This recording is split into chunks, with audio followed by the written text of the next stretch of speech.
I am a 32-year-old software developer from Seattle, whose life was turned upside down when I thought I had found the one.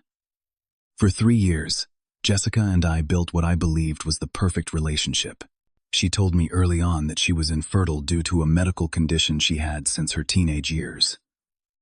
I accepted that we would never have biological children together, and I was fine with that. But everything changed when I discovered she was not only perfectly fertile, but pregnant with my best friend Derek's baby. Before I share how I discovered their betrayal and how I turned the tables on them, let me know where you are watching from in the comments. Hit that like button if you have ever been blindsided by someone you trusted. I met Jessica at my coworker's birthday party 4 years ago. She had this contagious laugh that made everyone around her smile, and I was immediately drawn to her. With her auburn hair and bright green eyes, she stood out in the crowd. We started talking about our shared love of hiking in the Pacific Northwest, our obsession with true crime documentaries, and our mutual appreciation for spicy food. By the end of the night, I had her number and a feeling that something special was beginning. Our first date was at a small Thai restaurant downtown, where we challenged each other to try the spiciest dishes on the menu. I still remember how she laughed when I started sweating after one bite of the green curry. 3 hours flew by as we talked about everything from our childhood dreams to our career aspirations. Jessica was working as a marketing coordinator for a local startup, and her passion for her work was captivating. The early days of our relationship were pure bliss. I planned thoughtful dates like sunrise hikes followed by breakfast picnics, and she surprised me with tickets to concerts by bands I had mentioned in passing. We fit seamlessly into each other's lives, meeting friends and family who all seemed to approve of our relationship. My parents particularly adored Jessica, and my mom would often tell me she was the one. About 6 months into our relationship, as we were discussing our future together, Jessica brought up something serious. We were lying in bed after watching a movie when she turned to me with tears in her eyes. "Carlton, there is something I need to tell you," she said, her voice barely above a whisper. "When I was 16, I was diagnosed with severe endometriosis. The doctors told me I would never be able to have children. If that changes how you feel about me, I understand." I held her close and assured her that it did not change anything. "We could always adopt if we decide we want kids someday," I told her. The relief in her eyes when I said that made me fall even deeper in love with her. From that moment on, I accepted that biological children would not be part of our future, and honestly, I was okay with that. Around that time, my best friend Derek started becoming a regular part of our lives as a couple. Derek and I had been close since college, where we had bonded over late-night study sessions and a shared love for basketball. He was always the more outgoing one between us, with a charming personality that made him popular at parties. When he first met Jessica, they seemed to get along well, though in hindsight perhaps too well. The three of us would often hang out together. Weekend barbecues, movie nights, even a few weekend trips to Portland. I was happy that my girlfriend and my best friend got along so well. Little did I know that I was setting the stage for my own heartbreak. Looking back now, there were warning signs that I completely missed. Like how Jessica would sometimes touch Derek's arm when she laughed at his jokes. Or how Derek would text her directly instead of going through our group chat. There was even a moment during my birthday party when I walked into the kitchen, and they quickly stepped away from each other, claiming they were discussing my surprise gift. I believed them, without question. Things started to change when I got a significant promotion at work. I was thrilled about the opportunity, but it required me to travel at least 1 week every month. Jessica was supportive, assuring me that she would keep busy with her friends and her own growing career. Derek even promised to check in on her occasionally when I was gone, which I appreciated at the time. Despite the distance, our relationship seemed strong. We had video calls every night when I was away, and I would bring her little souvenirs from each city I visited. I was even planning to propose on our upcoming anniversary trip to Hawaii. I had already bought the ring, a sapphire surrounded by small diamonds, because Jessica always said she preferred colored stones to traditional engagement rings. During one of my business trips to San Francisco, I decided to come home a day early to surprise Jessica. I had been gone for almost 2 weeks, and I missed her terribly. When I arrived at our apartment, I noticed Derek's distinctive leather jacket draped over one of our dining chairs, but neither Jessica nor Derek were there. I texted Jessica asking where she was, not mentioning that I was home or that I had seen Derek's jacket. She replied saying she was having lunch with her coworker Alicia and would be home in a few hours. When she finally returned, she was alone and seemed startled to see me. "Carlton, what are you doing home?" she asked, her voice higher than usual. I mentioned seeing Derek's jacket, and she quickly explained that he had stopped by earlier to fix our leaking bathroom sink, a task I had been meaning to get to before my trip. She said he must have forgotten his jacket when he left. I believed her because why would not I? This was Jessica, the woman I wanted to spend my life with, and Derek, my best friend since college. But things kept getting stranger. Jessica started password protecting her phone, something she had never done before. She began declining my physical advances, claiming she was too tired or not feeling well. She would take mysterious phone calls on our balcony, speaking in hushed tones. And Derek, he became increasingly difficult to pin down for our regular basketball games or beers after work. Then came the dinner party at our mutual friend's house that changed everything. Jessica and Derek both attended, and throughout the evening I noticed strange glances between them. At one point, I walked into the kitchen to help our host with dessert and overheard a snippet of conversation between Jessica and Derek near the back door. "We need to be more careful," Jessica whispered. "I know, but I cannot keep doing this much longer," Derek replied, before they noticed me, and quickly separated, pretending to be looking for more wine. That conversation haunted me for days afterward. But when I asked Jessica about it, she dismissed it as nothing important. Just some work advice Derek was giving her about her difficult boss. Again, I chose to believe her. As the weeks passed, my anxiety grew. I tried to reconnect with Jessica by planning special date nights and weekend getaways, but she seemed distant and preoccupied. Then 2 months after that dinner party, she sat me down for a conversation that blindsided me. "I think we need to take a break," she said, not quite meeting my eyes. "I need some space to find myself again. I feel like I have lost touch with who I am." I was devastated, but agreed to give her the space she needed. I temporarily moved into a hotel while we figured things out, still believing we could work through whatever was troubling her. I had no idea that finding herself meant finding herself in Derek's arms. The truth began to unravel when I ran into Jessica's gynecologist at the local coffee shop. I had met Dr. Marshall a few times with Jessica at social events, and she recognized me immediately. "Carlton, how are you? And how is Jessica doing? I have been meaning to check in on her pregnancy progress since our last appointment." My world stopped. Pregnancy. Jessica. The woman who had told me she was infertile since she was 16. I mumbled something to Dr. Marshall about Jessica being fine and hurried out of the coffee shop, my mind racing with possibilities. Could there have been a miracle? A misdiagnosis? Or had I been living a lie?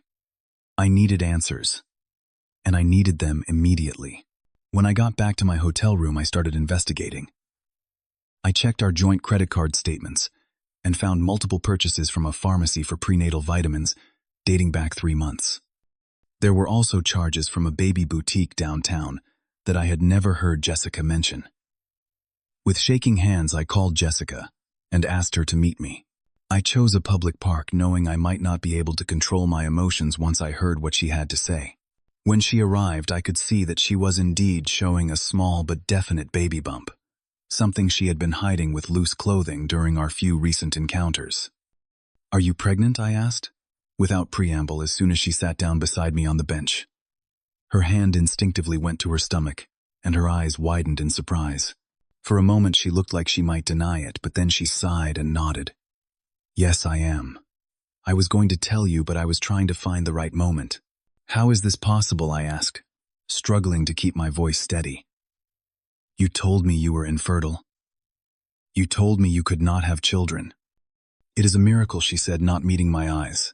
"The doctors cannot explain it. Sometimes these things just happen." But I could tell she was lying. 3 years together had taught me her tells. The way she tucked her hair behind her ear, the slight quiver in her voice. "Jessica, tell me the truth. All of it. Right now." After a long silence, the truth finally emerged.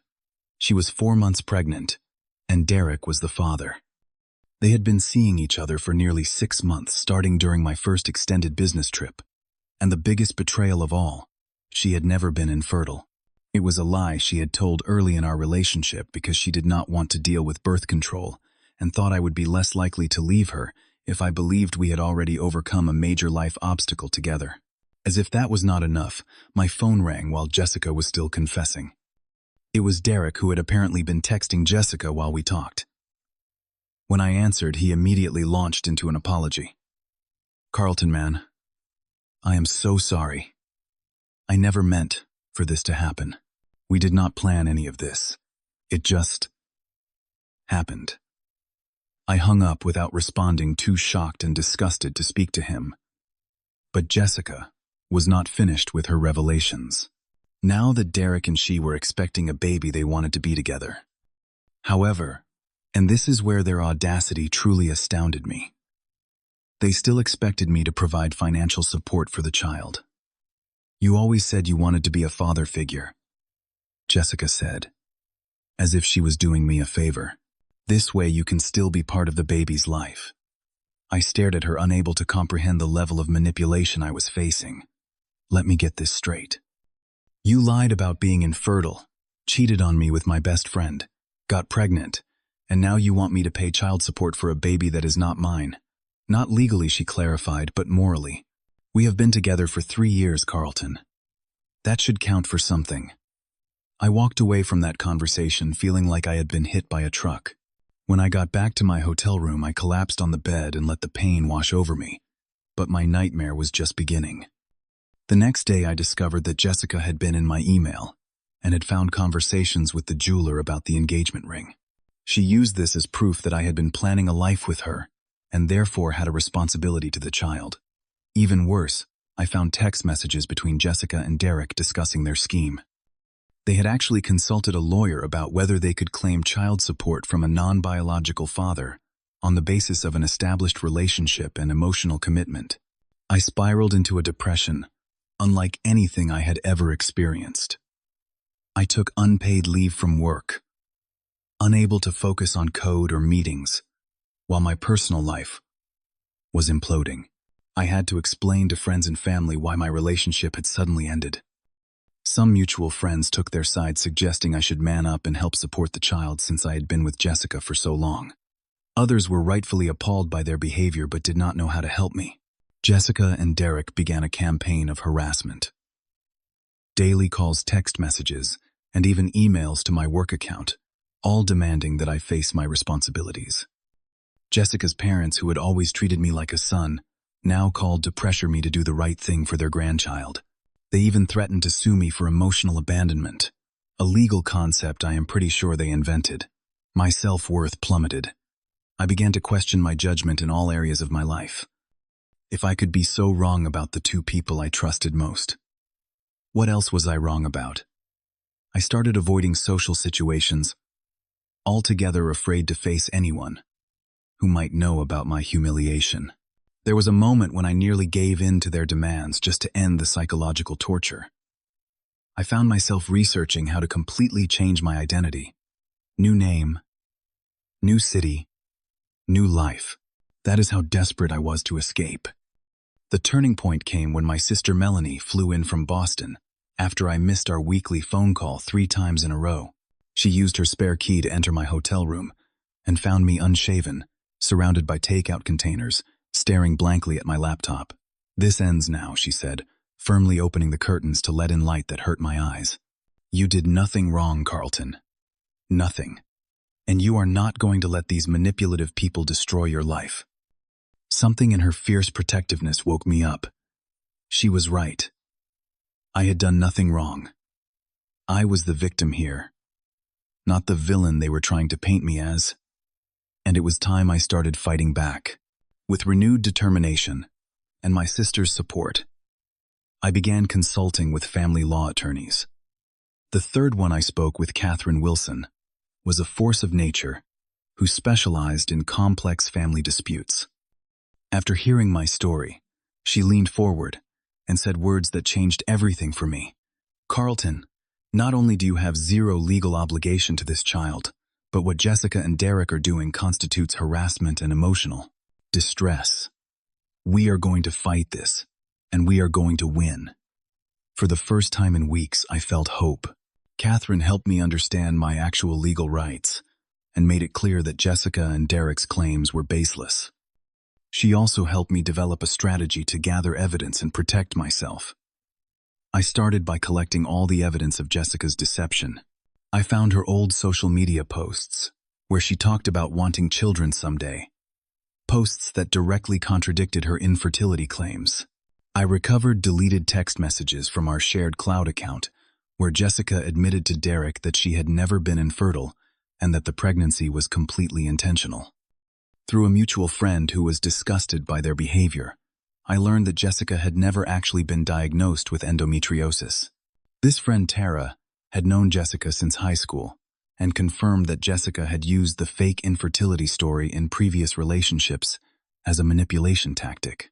I documented every harassing phone call, text message, and email.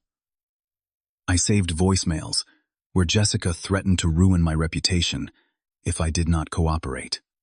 I recorded a conversation where Jessica explicitly admitted that she knew she had no legal claim to financial support, but was counting on emotional manipulation to get what she wanted. Catherine helped me prepare a comprehensive cease and desist letter, outlining the harassment and making it clear that any further contact would result in legal action. We also prepared to file for a restraining order if necessary. Meanwhile, I began rebuilding my support network. Friends who had initially been confused about the situation rallied around me when they learned the full truth. My parents, who had been heartbroken about the end of my relationship with Jessica, became my fiercest advocates. My boss extended my leave and assured me my job would be waiting when I was ready to return. I also started seeing a therapist, Dr. Hansen, who specialized in trauma and betrayal. Our weekly sessions helped me process my anger and grief without letting it consume me. He helped me understand that what happened was not a reflection of my worth, but rather of Jessica and Derek's character flaws. The people who try to manipulate you only have the power you give them, Doctor. Hansen told me during one particularly difficult session, "Take back your power by refusing to play their game." Armed with evidence, legal support, and emotional strength, I was finally ready to take action. The first step was having my lawyer deliver the cease and desist letter to both Jessica and Derek. Catherine made sure it was delivered formally by a process server to underscore the seriousness of the situation. Their reaction was exactly what Catherine had predicted. Shock that I was fighting back instead of capitulating. Jessica called me immediately after receiving the letter, her voice lacking its usual confidence. "Carlton, there is no need to get lawyers involved. We can work this out between us," she said, the manipulation in her tone now glaringly obvious to me. "All communication needs to go through my attorney," I replied calmly before hanging up. Derek tried a different approach, showing up at my hotel. I refused to let him in and called security when he would not leave. This incident became additional documentation for our harassment claim. Jessica's parents, who had been so hostile toward me, backed down completely when Catherine sent them a separate letter, detailing their daughter's deception and including evidence that contradicted the story Jessica had told of them. They stopped calling me immediately. When Jessica and Derek realized their intimidation tactics were not working, they tried to negotiate. They offered to reduce their demands if I would agree to some financial support. My answer through Catherine was a firm and unequivocal no. Their harassment intensified briefly before we filed for a temporary restraining order. The judge granted it based on the evidence of their persistent unwanted contact and threats. The court date for the permanent order was set for 3 weeks later. Those 3 weeks were transformative for me. I returned to work, where my colleagues welcomed me back with understanding and support. I moved out of the hotel and into a new apartment in a different neighborhood, creating physical distance from my old life. I started running again, something I had always enjoyed, but had neglected during my relationship with Jessica. The day of the court hearing arrived, and I felt surprisingly calm. Catherine had prepared me thoroughly, and I knew the strength of our case. Jessica and Derek arrived separately, both looking nervous. Jessica was now visibly pregnant, and I noticed Derek barely acknowledged her, as they sat on opposite sides of the courtroom. When it was my turn to speak, I presented the facts calmly and clearly. I explained the pattern of deception, the false infertility claims, the deliberate pregnancy, and the subsequent harassment. I presented the evidence we had gathered, including the recordings and text messages that proved their manipulation. Jessica's attempt to paint herself as a victim fell flat when faced with the evidence. Derek surprisingly made little effort to defend himself, seemingly resigned to the consequences of his actions. The judge's ruling was decisive. The permanent restraining order was granted, preventing both Jessica and Derek from contacting me through any means. The judge also made a point of stating for the record that I had no legal or financial obligation to the child. As I left the courtroom that day, I felt a weight lift from my shoulders. For the first time since discovering their betrayal, I slept through the night without waking up in a cold sweat. Even with the legal victory, Jessica made one last desperate attempt to manipulate me. She reached out to several mutual friends, asking them to convince me to be reasonable and think about the innocent child. Most friends shut her down immediately, but one, Anthony, agreed to talk to me.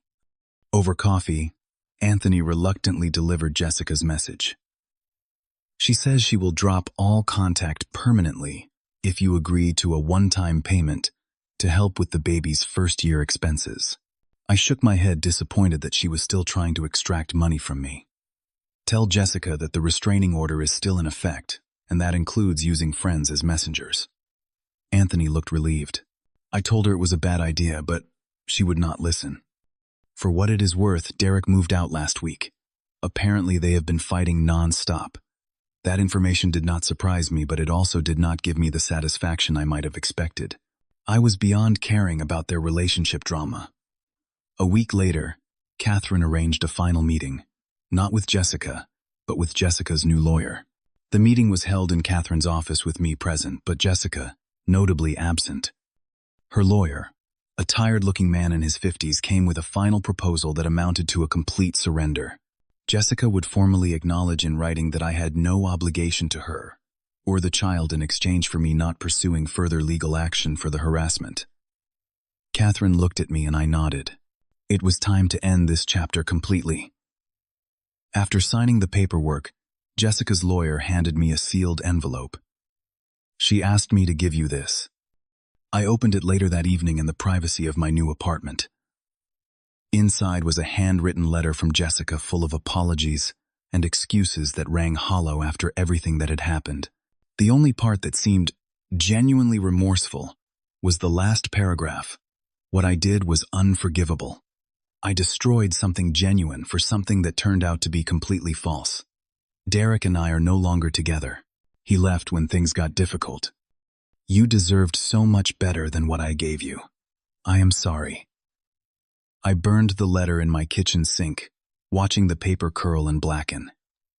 It was a symbolic end to that chapter of my life. In the months that followed, I focused entirely on rebuilding. I threw myself into work, earning a reputation as the go-to problem solver in my department. I reconnected with old friends I had neglected during my relationship with Jessica. I discovered new interests like rock climbing and photography that introduced me to new social circles. 6 months after the court hearing, my company offered me a position in our Austin office leading a new development team. I accepted without hesitation, seeing it as an opportunity for a completely fresh start. Moving to a new city was liberating. No one knew my story, and I could introduce myself without the shadow of betrayal coloring people's perceptions of me. I bought a small house with a yard where I could grill on weekends and host friends for football games. I approached dating cautiously at first, transparent about my trust issues, but determined not to let past betrayals prevent me from connecting with others. I met Amanda at a tech conference where she was presenting on user experience design. Our first conversation lasted 3 hours, and unlike with Jessica, there were no red flags or uneasy feelings, just genuine connection. On our third date, I told Amanda my full story. It was still difficult to talk about, but Dr. Hansen had helped me process the experience enough that I could share it without being overwhelmed by anger or pain. Amanda listened attentively, asking thoughtful questions and expressing appropriate outrage on my behalf. When I finished, she reached for my hand. "Thank you for trusting me with that," she said. "It shows how resilient you are, that you can talk about it and still be open to new relationships." We took things slowly, building trust through consistency and honesty. After 6 months of dating, we became exclusive, and I found myself falling in love again. This time with a foundation of mutual respect that made the relationship feel completely different from what I had experienced with Jessica. Around that time, I heard through a mutual friend that Jessica had given birth to a baby girl. Derek had come back briefly but left again when the reality of parenting proved more difficult than he had anticipated. Jessica's parents had stepped in to help her, and she had moved back to her hometown. The news did not affect me the way it might have once. I felt no schadenfreude at their failed relationship, no lingering anger or resentment. Their choices had led to consequences, just as my choices to stand up for myself had led to my current happiness. 1 year after the betrayal, I sat down with Dr. Hansen for what would be our final regular session. We had scaled back our meetings as I continued to heal and grow. "How do you feel when you think about Jessica and Derek now?" he asked. I considered the question carefully. I feel nothing much at all. There is no pain anymore, no anger. If anything, I feel grateful. "Grateful," he echoed, raising an eyebrow. "Yes," I nodded. If they had not shown me who they really were, I might have spent years or even decades with people who did not truly value me. As painful as it was, their betrayal freed me to find something real. Dr. Hansen smiled. "That is what we call post-traumatic growth. Not just healing from the trauma, but becoming stronger and wiser because of it." As I reflect on this journey, on the 1-year anniversary of discovering their betrayal, I can honestly say that I am happier now than I was before it happened. I have learned invaluable lessons about trusting my instincts, recognizing red flags, and standing firm in my own self-worth. The experience changed my view on many things, including parenthood. I am still open to being a father someday, but now I know it will be with someone who is honest about what that means to both of us. Amanda and I have had preliminary conversations about our future, and her transparency about wanting children eventually is refreshing. Most importantly, I have learned that refusing to be a victim does not mean denying your pain. It means acknowledging the hurt while also taking control of your response to it. It means setting boundaries and enforcing them. It means believing that you deserve better, even when others try to convince you otherwise. I no longer define myself by what happened to me, but by how I responded to it. And that response, choosing self-respect and integrity, even when it was difficult, is something I will always be proud of. Sometimes losing what you thought you wanted leads you directly to what you truly need. My story is still being written, and for the first time in a long time, I am excited to see what the next chapter holds. Have you ever had to stand up for yourself when everyone was pressuring you to give in? I would love to hear your stories in the comments below. If this story resonated with you, please hit that like button and subscribe to hear more real-life experiences. Share this video with someone who might need to be reminded of their worth. Thank you for listening, and remember, your response to betrayal says more about your character than the betrayal itself.